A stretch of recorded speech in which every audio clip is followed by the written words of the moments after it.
اللہ تعالیٰ نے بنایا ہے، اور بنانے والا کہتا لقد خلقنا الانسان فی احسن تقویم. بنانے والا کہتا ہے میں نے تجھے بڑی بہترین ساخت میں بنایا. او انسان، میں نے تجھے بڑا ہی سونا بنایا. کوئی تیرے ناک پر تنقید کرے تو کرے، تو کہہ تجھے پتہ نہیں یہ چاہت کس کی ہے، میں مرضی سے نہیں بنا، یہ بنانے والے نے بنایا ہے. اس نے تجھے سونا بنایا، تو اپنے آپ کو پہچانتا ہی نہیں. تو جو ہے نا، خدا جانے بلندی ہے کہ پستی پر جہاں میں ہوں وہاں کوئی نہیں ہے. یہ میرا دور گھبرائے ہوئے لوگوں کا دور ہے، پریشان لوگوں کا دور ہے. ڈپریشن کے مریضوں کی تعداد 65% تک پہنچ گئی ہے. اس قدر زیادہ لوگ ڈرے ہوئے، پتہ نہیں کیا ہوگا. جو غریب ہو گیا وہ جانتا ہے شاید کبھی بھی میرا ہاتھ نہیں پڑے گا. جو بیمار ہو گیا وہ سمجھتا ہے کہ شاید کبھی تندرست نہیں ہوگا. تو کمزوری آ گئی اور تیزی کے ساتھ آئی. ٹی وی پہ بیٹھے لوگوں نے بھی کمزور کیا. پھر ایک تعویذ دھاگے والے تھے، انہوں نے بھی کہہ دیا تینوں کسی نے کچھ کیتا ہے. او بھئی کنے کیتا ہے؟ کہندا ہے دا مینوں حکم ہی نہیں، مینوں تے شرارت دا حکم سی، وہ میں کر چڑی. تینوں کسی نے کچھ ہے؟ اب تو سوچتا رہ جتنے تیرے دشمن ہیں تو ان کی لسٹ بنا لے. تو شرارتیں ہوئی، لوگ کمزور ہوئے، افکار کے اندر کمزوری آئی.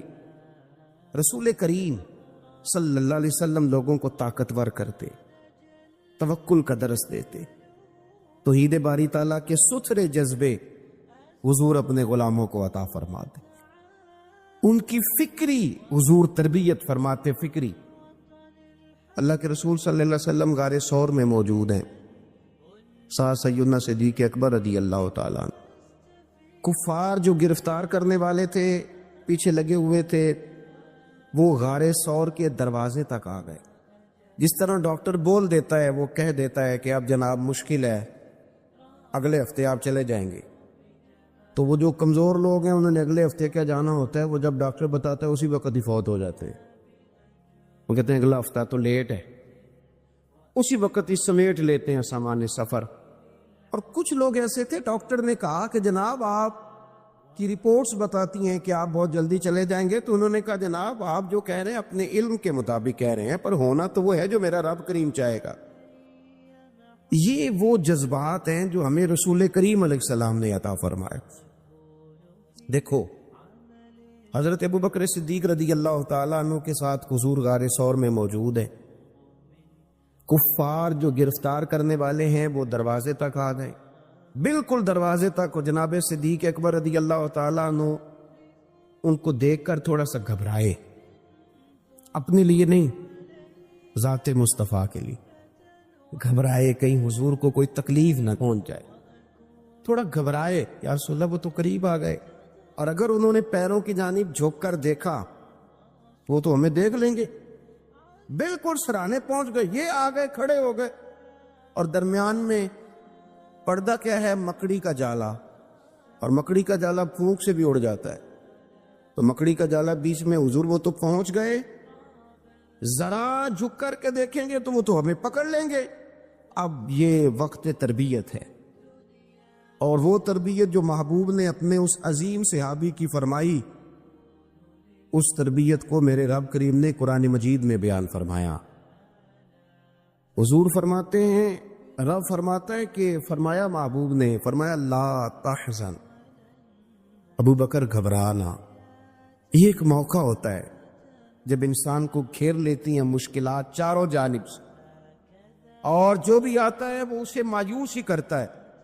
لیکن حالات کے سہمے ہوئے لوگوں کو بتا دو، حالات بدل جاتے ہیں، ایک جیسے نہیں رہتے. کہا لا تحزن، ابو بکر گھبرانا. کیوں؟ ہماری فوجیں آ کے انہیں پکڑ لیں گی، یا اندر ہمارے پاس کوئی ایسا اسلحہ موجود ہے کہ ہم ان پر چھوڑ دیں گے تو یہ مر جائیں گے. لا تحزن، ابو بکر گھبرائیے مت. کیوں نہ گھبرائیے؟ اس لیے کہ ان اللہ معنا، بے شک اللہ ہمارے ساتھ ہے. جن کے ساتھ رب ہو انہیں گھبرانا نہیں چاہیے. انہیں گھبرانا، یہ جو مسلح کی قوت ہوتی ہے، یہ دعا کی طاقت ہوتی ہے، دعا صلاح المومن. یہ جو قوت ہوتی ہے انسان کے پاس، یہ جو اس کے پاس ہتھیار ہوتا ہے کہ آج رات منا لوں گا میرا رب کرم فرما دے، یہ جو اس کے پاس قوت ہوتی ہے یہ اسے کمزور نہیں پڑنے دیتی، اسے طاقتور رکھتی. تو حضور نے افکار کے اندر یہ حسن پیدا کیا، لوگوں کو بتلایا کہ بجائے اس کے کہ تم کوئی چور رستہ تلاش کرو، کوئی سیاست کرنے کی کوشش کرو، تم کوئی ایسی راہ اختیار کرو جو تمہیں محسوس ہو کہ درست نہیں ہے، اس رستے نہ چلو، بلکہ تم اپنے رب کو منانے والے رستے پہ چلو. اور ترمذی شریف میں حدیث ہے، حضرت انس بن مالک رضی اللہ تعالیٰ عنہ فرمانے لگے کہ کریم محبوب علیہ السلام فرماتے ہیں کہ اپنے دکھڑے دنیا داروں کو نہ بتانا، سیٹھوں، نوابوں، چودھریوں، چاولوسی کرنے کی ضرورت کوئی نہیں. اپنے دکھڑے دنیا داروں کو نہ بتانا ورنہ اللہ تمہیں کبھی غنی نہیں فرمائے گا. فرمایا اپنے دکھ اپنے رب کریم کی بارگاہ میں عرض کرنا، جلدی یا دیر سے اللہ تمہیں لوگوں سے بے نیاز کر دے گا. تربیت فرمائی. ہم لوگوں نے تیزی سے اپنے آپ کو کمزور کیا ہے. توجہ کا مرکز دنیا دار. وہ اکبر الہآبادی نے کہا تھا کہ مصیبت میں بھی اب یاد خدا ہم کو نہیں آتی، دعا منہ سے نہ نکلی جیبوں سے عرضیاں نکلی. اب بنا لوگ درخواستیں جمع کراتے ہیں، دعائیں نہیں کرتے. تو بھائی ایک تو یہ کہ توحید باری تعالیٰ کے بارے میں اصل نظریات، افکار کا حسن، پاکیزگی، اور آپ کا اپنے رب کی جانب پورا توجہ کرنا. ہمارے ہاں اب تو خیر کرامتیں فیس بک پہ آتی ہیں اور لوگ اس کا سوال بھی بڑا تگڑا کر کے کرتے ہیں. اور جو بچے چھوٹے موٹے ہماری طرح طالب علم ہوتے ہیں، کچھ کتابیں پڑھنے والے دین کے، وہ کئی دفعہ الجھ جاتے ہیں کہ اب اس کو ٹیلی کیسے کریں، ساتھ کیسے جوڑیں. ایسی کرامتیں اور کرامت بیان کرنا بھی لوگوں نے ذمہ داری سمجھ لیا ہے. حالانکہ جڑے محرم راز حقیقت دے وہ تے راز حقیقت کھول دے ہی نہیں. اے جنہ ویکھیا نہیں وہ کرن گلاں، جنہ ویکھ لیا وہ تے بول دے ہی نہیں. تو بات ہی نہیں کرتے.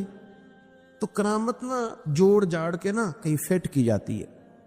آپ کو بخاری مسلم میں حدیث ملے گی، کوئی بھی ایسی اوہام پرستی، کوئی بھی ایسا نظریہ، کوئی بھی ایسی بات جو ذہن کو منتشر کرے، یعنی ابھی تک لوگ کہہ دیتے ہیں ہمارے کہ وہ کالی بلی رستہ کاٹ گئی تھی. تو معاملہ بڑا، میں ملتان شریف پہنچا تو مجھے وہاں ایک میرے سنگی کہنے لگے، بڑا پرانا ان سے ربط ہے، کہنے لگے کہ میں نے آج نہ تجربہ کیا ہے، ویسے واقعی کالی بلی رستہ کاٹی ہے تو مشکل ہو گئی ہے. میں نے انہیں کہا کہ آپ کا تجربہ سجدہ صاحب کا محتاج ہے، آپ کو دوبارہ سے تجربہ کرنا چاہیے. خدا کے بندے، کالی بلی رستہ کاٹ جائے تو مشکل ہوتی ہے، تو میرا تو سارے رستے کئی کالی گاڑیاں رستہ کاٹ گئی ہیں.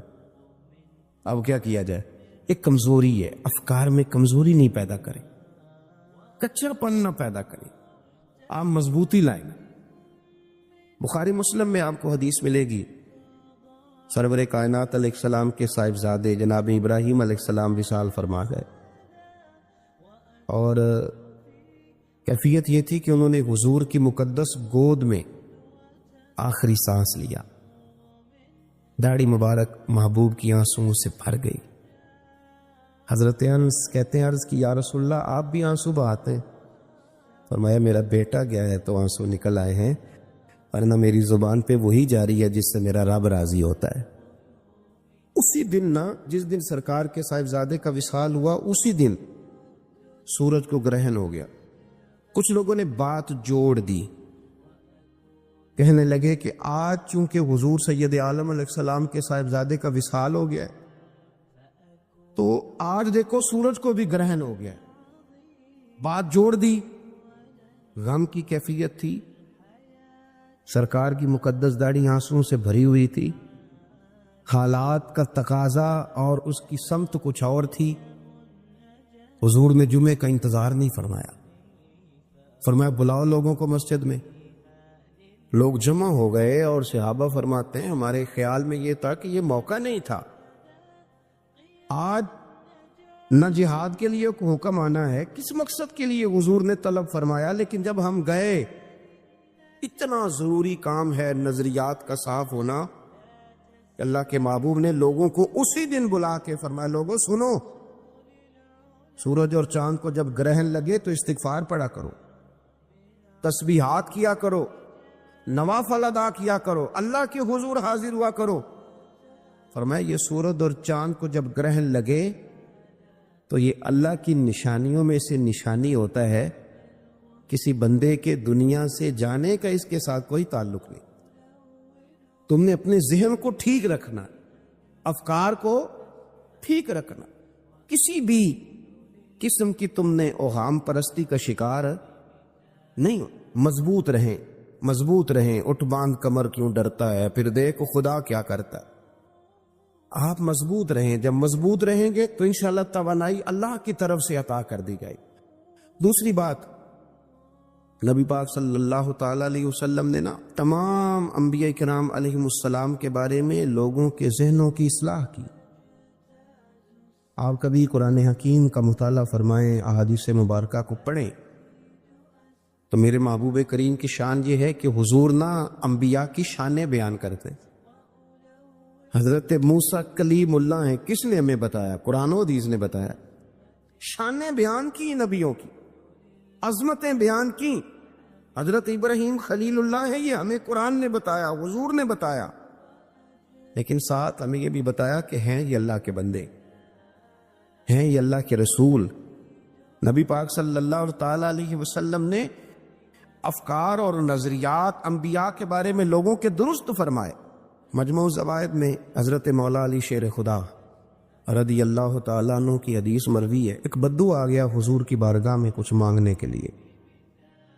مولا کائنات رضی اللہ تعالیٰ عنہ فرماتے ہیں سرکار جب کسی بات کا جواب نہ دینا چاہتے تھے تو خاموش ہو جاتے تھے، کچھ دیر خاموش رہتے تھے، اور حضور کا خاموش رہنا بھی ہمارے محدثین نے محفوظ کیا ہے۔ اقسام حدیث میں سے ایک حدیث ہے جسے حدیث تقریری کہا جاتا ہے، وہ حدیث ہے جس میں حضور خاموش رہے، کوئی کام کیا گیا تو سرکار خاموش رہے۔ حضرت مولا علی کہتے ہیں حضور خاموش ہو گئے، لیکن چونکہ دیہاتی تھا، سادہ تھا، اس نے جب بار بار گفتگو چھیڑنا چاہی تو پھر حضور نے فرمایا چل پھر مانگ لے، کیا مانگتا ہے، مانگ لے پھر کیا مانگتا ہے، کر سوال۔ دیہاتی تھا، سادہ آدمی تھا۔ مولا کائنات فرماتے ہیں ہمیں یوں لگا کہ اب یہ آخرت اپنی سوار جائے گا، جنت کا سوال کرے گا، لیکن بڑا ہی سادہ تھا۔ مانگنے پہ بھی آیا تو کیا مانگا؟ کہنے لگا یا رسول اللہ صلی اللہ علیہ وسلم میں نے سفر کرنا ہے، مجھے ایک اونٹنی عطا کر دیتے۔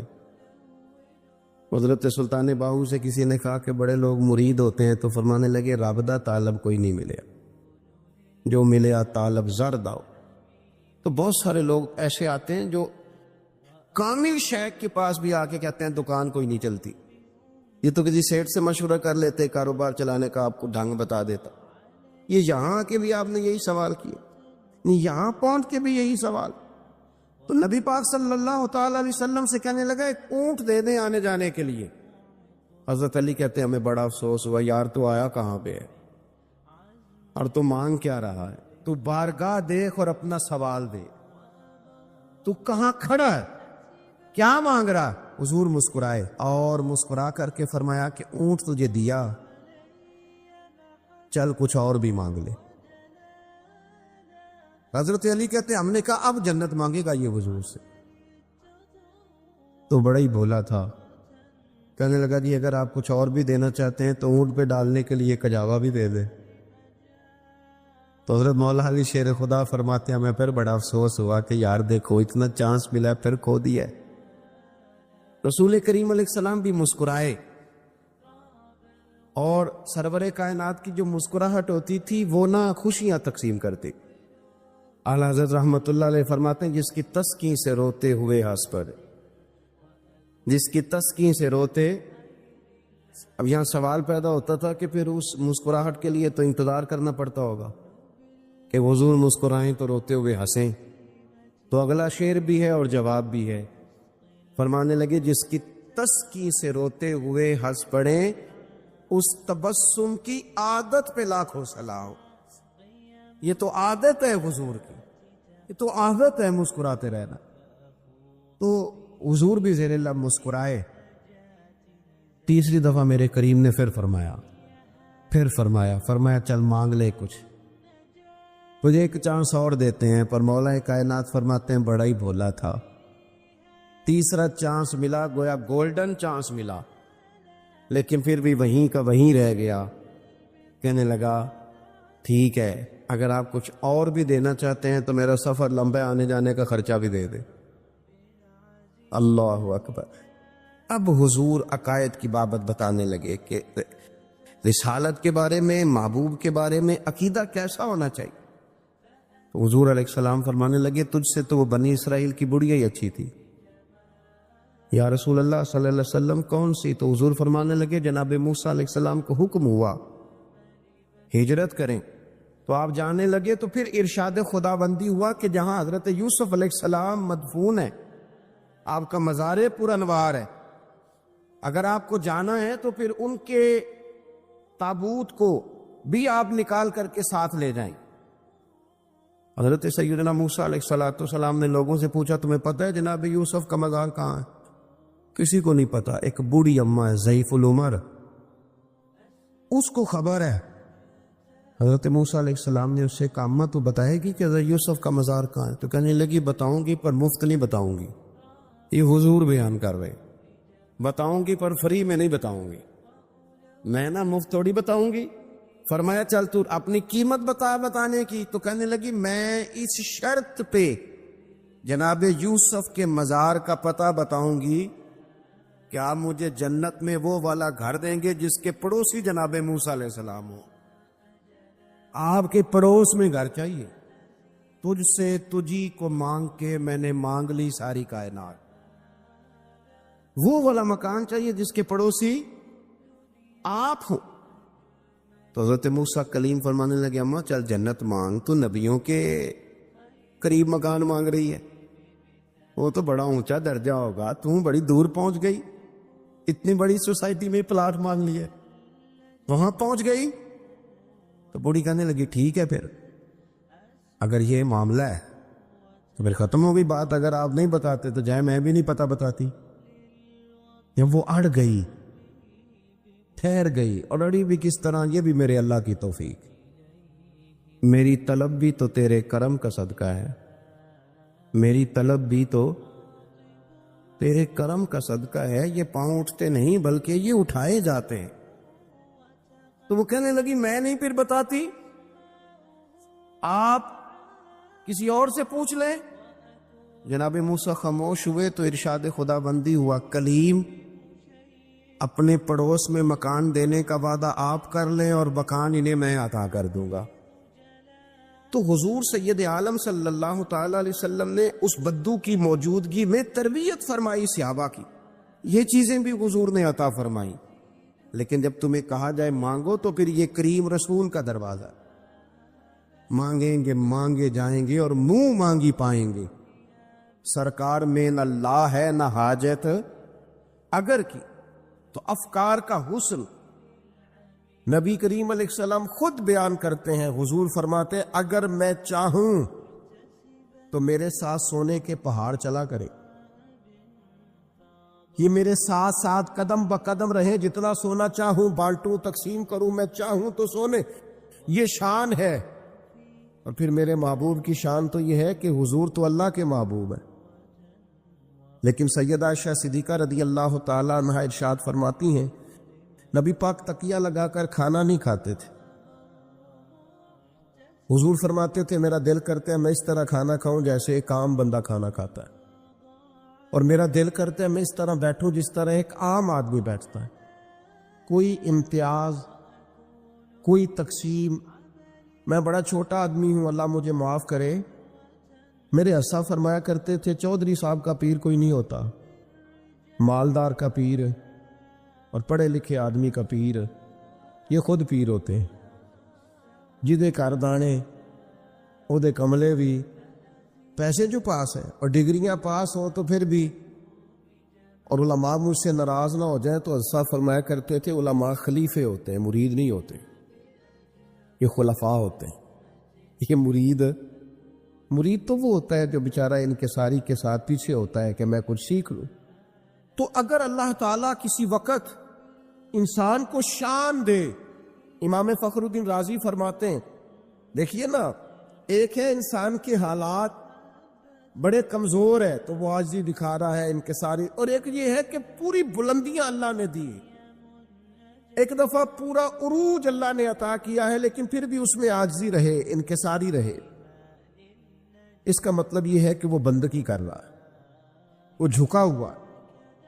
امام فخر الدین رازی فرماتے ہیں جب نبی پاک علیہ السلام کو اللہ نے معراج پہ بلایا نا، معراج پہ، یعنی اتنا اونچا کوئی نہ گیا ہے نہ کبھی جا سکتا ہے جہاں مدینے والے محبوب تشریف کا پیر کو، اور کائنات کی ہر چیز نیچے رہ گئی، کیا نوری کیا خاکی سب نیچے رہ گئے، اور کس نام سے؟ تو یہ شان دیکھو میرے کہتے علماء خلیفے ہوتے ہیں۔ محبت کو بتائی بندہ کہہ کے بلا، انسان کو بڑا نوازتی ہے۔ ایک دفعہ پورا عروج اللہ نے ایسے آدمی، وہ جھکا ہوا کام ہے تو نبی نے مل جا کے اس نے اپنی اونچا کوئی نہ گیا، بلندیوں پر اللہ کے قرب ٹھیک نہیں ہے، اور کائنات انسان کو تھوڑا سا دینے والے اس کے سامنے نیچے کس نام سے کیا ہے؟ تو نبی پاک نے نہ ہے درد و سوز آرزو کہ جن کے گھروں کو بتا رکھ 5 بیٹیاں ہیں، میں فدیے کی رقم بھی کوئی نہیں دے سکتا، اگر آپ مجھے ویسے ہی آزاد کر دینا تو نہ آج کے بعد اسلام کی مخالفت کروں گا نہ کسی اور کو ابھاروں گا۔ یہ 5 بیٹیوں کی بات کرنے والا بندہ یہ پہلے تلوار لے کے آیا ہے مسلمانوں کے خلاف لڑنے، تو بندہ انسان کو یا وہ عاجزی انکسار، میرے عزیزوں سے آدمی اس کام ہے انہیں مل جا کے اس نے اپنی کہ نبی کریم علیہ السلام مبارک جھکی ہوئی تھی کہ لگتا تھا اونٹ درخت ویسے ویسے جھک جاتا کو جب ٹھیک۔ ایک خاص پہلو آپ کی خدمت میں عرض کرنا، پھر انسان سے لوگ عقیدت کرتے ہیں دینے والے اس کے سامنے تو پیر نصیر الدین کہتے ہیں یہ جو مذہبی محبت دین کے نام پر محبت کر، تو میں نے ماسا نہ ہی کر چھڑی میں، اور صحابہ سے جو مذہبی محبتیں ہوتی ہیں نا یہ بڑی اچھا اللہ تعالیٰ محبت اندیش کہ گزارا کرتے۔ ایک شخص ان میں تھا ابو ایذا اس کا نام تھا، وہ شاعر تھا، اس نے نبی پاک علیہ السلام کی خدمت میں عرض کی یا رسول اللہ میری 5 بیٹیاں ہیں، میں فدیے کی رقم بھی کوئی نہیں دے سکتا، اگر آپ مجھے ویسے ہی آزاد کر دینا تو نہ آج کے بعد اسلام کی مخالفت کروں گا نہ کسی اور کو ابھاروں گا۔ یہ 5 بیٹیوں کی بات کرنے والا بندہ یہ پہلے تلوار لے کے آیا ہے مسلمانوں کے خلاف لڑنے پہ بھی اسی نے آنا ہے، محفل قابو آ گیا تو کہتا ہے 5 بیٹیاں اور میں فدیہ بھی نہیں دے سکتا، جرمانہ بھی نہیں دے سکتا، آزاد کر دے، پر کھڑا ہے نا رسول رحمت کے سامنے، یا رسول اللہ مجھے معافی دے دے، تو حضور مسکرا کے فرمانے لگے ٹھیک ہو گیا، جا میں نے معافی دے دی، ختم۔ نیک ہے، اب وہ جیسے تیسے بھی ہو چونکہ نیک ہے لہذا اسے بھی ہر جگہ، تو اس کے کئی پہلو ہیں مذہبی محبتوں کے۔ کائنات میرے عزیزوں، مسعود ثقفی نے کہا تھا میں نے زمانہ دیکھا ہے والے محبوب پانی نہ ملے وہ دوسرے کے، ان سے کہا جائے لگے، یہ طبرانی کی حدیث ہے۔ حضرت اسامہ بن زید کہتے ہو گھر میں نا سالن پکا نبی پاک صلی اللہ علیہ وسلم، حضور نے سالن کھایا تو بڑا مزیدار لگا۔ یہ بھی دل کا انوکھا سودا ہے کہ جب کچھ چیز اچھی لگے تو پھر اپنے یاد آتے، آپ یقین کریں، پھر بندہ کہتا ہے تھوڑی پیک بھی کرا لوں بچوں کے لیے، اپنے یاد آتا۔ حضرت اسامہ بن زید کہتے ہیں سالن بڑا عمدہ تھا، گوشت پکا تھا، حضور نے تھوڑا سا برتن میں ڈالا، فرمایا جا میری بیٹی رقیہ کو دیا۔ جناب اسامہ بن زید رضی اللہ تعالیٰ عنہ فرماتے ہیں ایک تو میں چھوٹا تھا، دوسرا بھی پردے کی آیتیں بھی نازل نہیں ہوئی تھی، ایک دوسرے کے گھروں میں بلا روک ٹوک لوگ آیا جایا کرتے تھے۔ آپ فرماتے ہیں وہ سالن کا برتن لے کے جب میں پہنچا نا حضرت عثمان غنی کے گھر، دونوں میاں بیوی ایک چارپائی پہ بیٹھے تھے. فرماتے میں نے بھی دنیا دیکھی پر اتنا سونا جوڑا میں نے بھی کبھی نہیں دیکھا. آپ فرماتے ہیں کبھی میں سیدہ رقیہ کی جانب دیکھتا, کبھی حضرت عثمان غنی کو, اور مجھے بھول ہی گیا میں کس کام آیا ہوں, مجھے بھول گیا, میں محو ہو گیا. کہتے ہیں کہ وہ حضور کے داماد اور شہزادی کو دیکھ کے میری نظریں ہٹتی نہیں. کہتا جب میں دیر تک دیکھتا رہا تو عثمان غنی مسکرائے, فرمانے لگے اسامہ